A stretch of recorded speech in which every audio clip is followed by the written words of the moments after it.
The anger you don't know you have. Have you ever exploded over something tiny?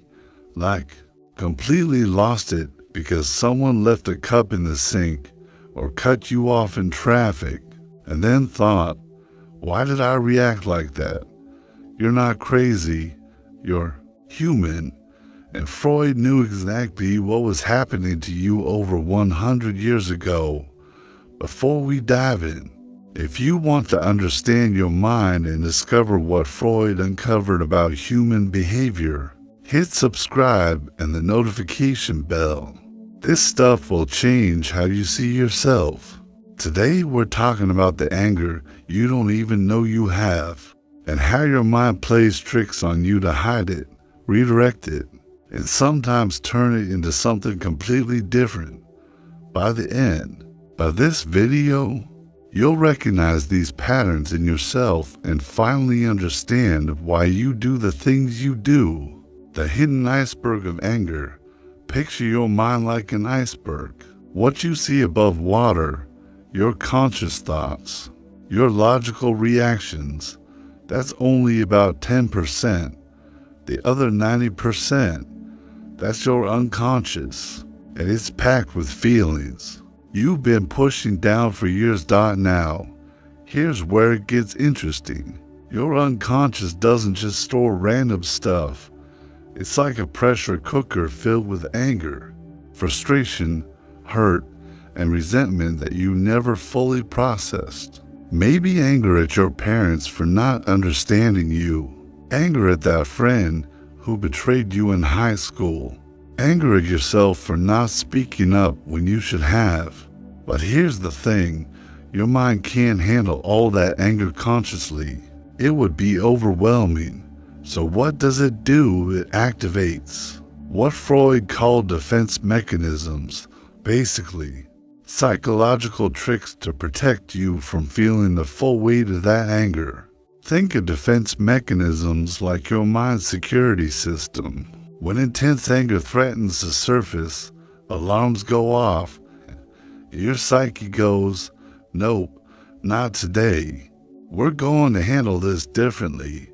Defense mechanism 1, repression, the locked drawer. The first trick your mind pulls is called repression. Imagine your unconscious as a house with rooms full of furniture. Repression is like taking all the angry, painful memories and shoving them into a locked drawer, then throwing away the key. You know that feeling when someone asks, "Are you angry?" and you genuinely answer, "No, I'm fine." That's repression working. You're not lying. You literally can't access that anger because your mind has hidden it so well. Here's a real-life example. Sarah grew up with a mother who constantly criticized her appearance. Every day, little comments about her weight, her clothes, her hair. Now Sarah is 30, and she genuinely believes she had a normal childhood. She describes her mom as just trying to help. But here's what happens. Sarah can't maintain romantic relationships. Every time a partner gives her a compliment, she gets uncomfortable and finds reasons to end things. She doesn't connect this to her childhood because those angry feelings toward her mother are locked away. Her mind repressed them to survive. The problem, repressed anger doesn't disappear.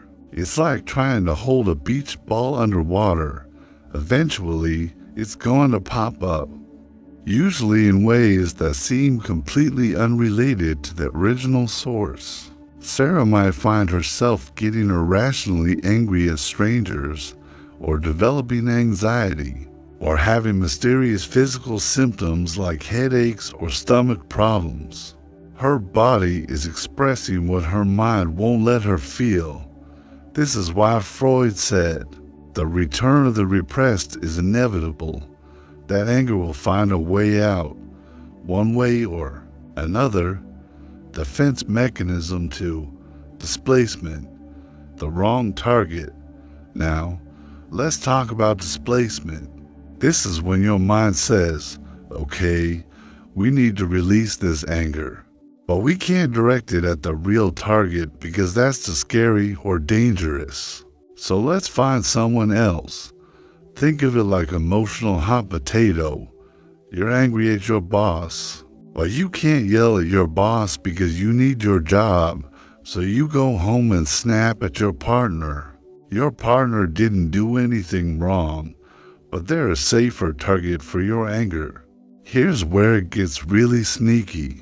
Your mind will even create logical reasons for why you're angry at the wrong person. You'll convince yourself that your partner really is the problem. They never listen to me anyway.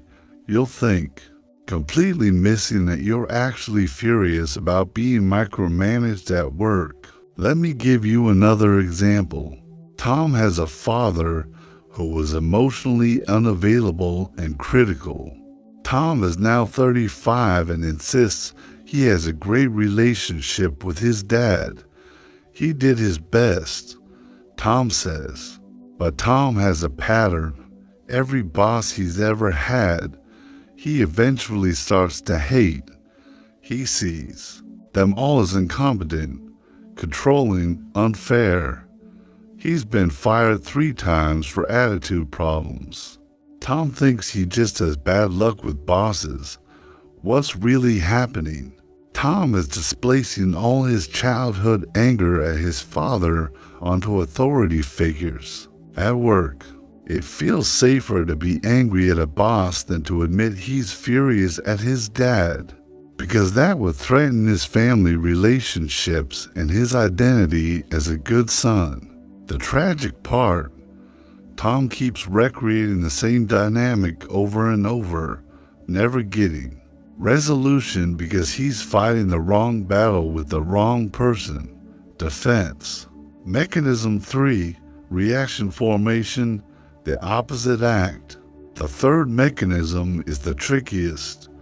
Reaction formation. This is when your mind says, we're so terrified of this anger that we're going to act like the complete opposite. Imagine you're furious at someone, but instead of expressing anger, you become extremely nice to them, overly sweet, constantly doing favors. Your mind has literally flipped your anger into its opposite to keep you safe from feeling it. The classic example is the person who says, I could never hate anyone. I believe in love and kindness for everyone, but they're actually seething with rage underneath. They become the nicest person in the room, the people pleaser, the one who never says no. Here's a personal story that might hit home. Lisa's sister borrowed money from her repeatedly and never paid it back, thousands of dollars over the years. But instead of getting angry, Lisa keeps lending her more money and tells everyone how much she loves helping her sister. Lisa has convinced herself she's just naturally generous, but what's really happening is reaction formation. She's so terrified of her rage toward her sister, because good sisters don't hate each other, right? That her mind has transformed it into excessive generosity. The problem? Lisa is slowly burning out. She's developing resentment toward everyone in her life, not just her sister. She feels like a victim, like everyone takes advantage of her. But she can't understand why, because she only sees her own kindness, not the anger driving it.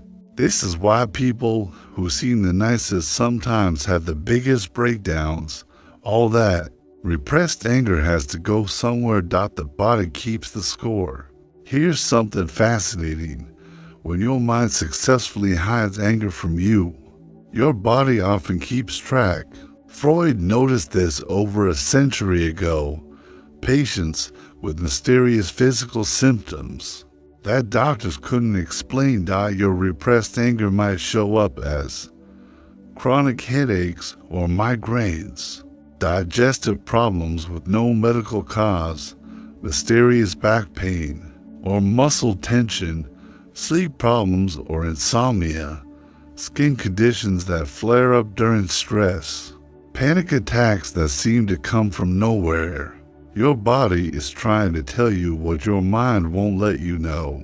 It's like your unconscious is tapping you on the shoulder saying, "Hey, we need to deal with something here." The most tragic cases are people who develop serious illnesses that doctors suspect have psychological components. Their bodies are literally manifesting the anger and stress they can't consciously process, the explosion cycle. Now let's talk about those explosive moments when you lose it over something tiny. This happens because you've been using these defense mechanisms so successfully. That pressure has been building up for months or years, dies like a pressure cooker. You keep pushing down anger, redirecting it, transforming it, but you never actually release it. Then one day, someone leaves that cup in the sink, and boom, 10 years of repressed anger comes pouring out over a dirty dish. The person experiencing this usually feels crazy. Why am I screaming about a cup? This isn't like me. But it is like you. It's all the anger you never let yourself feel. Finally demanding to be heard. The worst part, after the explosion, you often feel so guilty that you push the anger down even deeper, making the cycle worse. What Freud would tell you to do, so what would Freud suggest? First, awareness. You can't change what you can't see. Start noticing these patterns for repression. Pay attention to your body. When you say "I'm fine," but your jaw is clenched, your shoulders are tense, or you have a headache, that might be repressed anger trying to surface. Don't judge it. Just notice it. For displacement, before you get angry at someone, ask yourself, is this person really the source of my anger, or are they just convenient? If your anger seems disproportionate to the situation, you might be displacing. For reaction formation, if you find yourself being excessively nice to someone who treats you poorly, or if people tell you you're too giving, pause and ask, what might I be angry about that I'm not letting myself feel? Freud's revolutionary idea was that we need to make the unconscious conscious, that locked drawer of anger. We need to find the key and open it carefully with support, maybe with a therapist. He developed a technique called free association. Basically, you say whatever comes to mind without censoring yourself. Through this process, repressed feelings start to surface where you can actually deal with them. The freedom on the other side. Here's the beautiful part. When you stop fighting your anger and start understanding it, you get your energy back. All the mental effort you were using to repress, displace, and transform your feelings, that energy becomes available for your actual life. You stop exploding over small things because you're dealing with big things. You stop getting mysteriously sick because your body doesn't have to carry what your mind won't acknowledge. You stop sabotaging relationships because you're not fighting old battles with new people. Most importantly, you start to feel like yourself, not the artificially nice version, not the people-pleasing version, not the constantly irritated version, but your authentic self who can feel anger and express it appropriately. This doesn't mean becoming an angry person. It means becoming a complete person who has access to all their emotions, including anger, in healthy ways. So, the next time you find yourself thinking, why did I react like that? Remember, you're not broken. You're just human with a very sophisticated psychological defense system that's trying to protect you, sometimes from feelings you're strong enough to handle now. even if you weren't when you first learned to push them down. What did you think of this video? Does it make sense? Have you recognized any of these patterns in yourself? Comment below. I read everything, and I'm genuinely curious about your experiences. And if this helped you understand something about yourself, share it with someone who might need to hear it too. Sometimes the most generous thing we can do is help someone else understand why they do what they do. Subscribe for more insights into your mind. And remember, the goal isn't to eliminate your defense mechanisms. It's to understand them, so they serve you instead of controlling you. See you in the next video, where we'll explore another fascinating aspect of how your unconscious mind shapes your daily life.